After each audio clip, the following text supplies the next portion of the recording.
So, I am going to be talking a little bit about Croatia and its economy and government.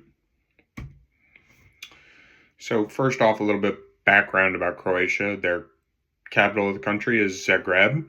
The currency they are currently using is the euro, and it actually only started being the national currency in 2023. Um, they're famous for having over 1,000 islands. They have a wonderful and stunning coastline. Uh, they also are known for having a lot of Game of Thrones locations are actually filmed in Croatia. So that's a popular tourist attraction. They did also invent the tie in the 17th century. And like I said, they do get a lot of tourism, somewhat due to the Game of Thrones attractions, but then also they do have beautiful cities and, like I said, a stunning coastline. Dubrovnik and Split both attract millions of tourists annually. And lastly, they also have the highest European sunset, according to Alfred Hitchcock.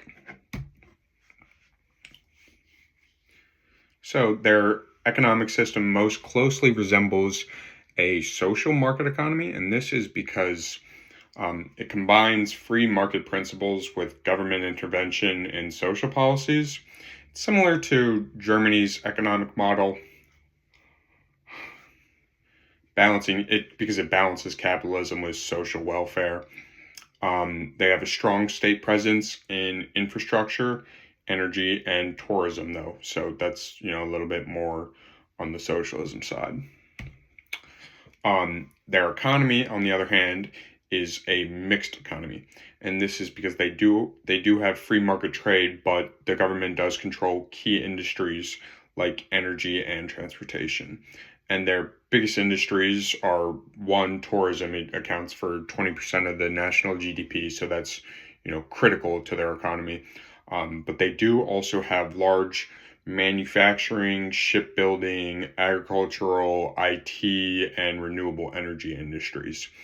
Um, they also do have a heavy reliance on the European Union and the trade and investments that provides. As for their government is a parliamentary democracy. Their president does have limited powers, and it's mostly ceremonial. And on the other hand, the prime minister and parliament do hold most of the executive power. And also, like I said, they are a member of the European Union and also a NATO member, so they do follow European policies on business and trade, and also the NATO policies. They are a high income country.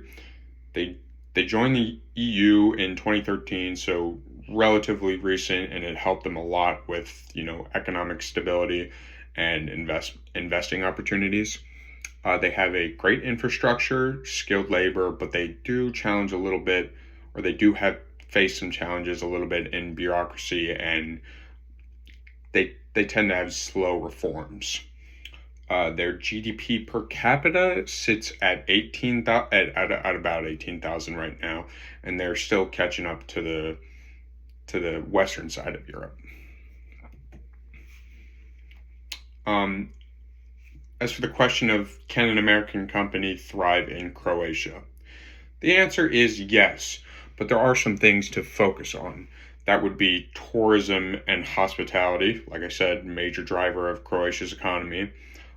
They can also focus on tech startups or IT services, a growing industry in Croatia. Like I said, they do have a large renewable energy industry in Croatia, so that's another area to focus on. And lastly, e-commerce and retail are actually also growing markets in the Croatian economy. There are some challenges that they may face on the journey. That can be business and registration may be slow.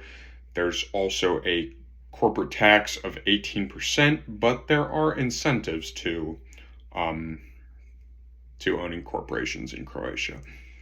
There's some labor costs and a skilled workforce. So it's affordable, but sometimes retention of those employees can be a challenge. And so, all in all, Croatia is a social market economy with a mixed economic model. It does operate under a parliamentary democracy, like I said, and the country currently is in a high income stage of development, so that's good for them. And the opportunities are there for U.S. businesses to implement themselves in the economy, but remember, there still are challenges there. Thank you.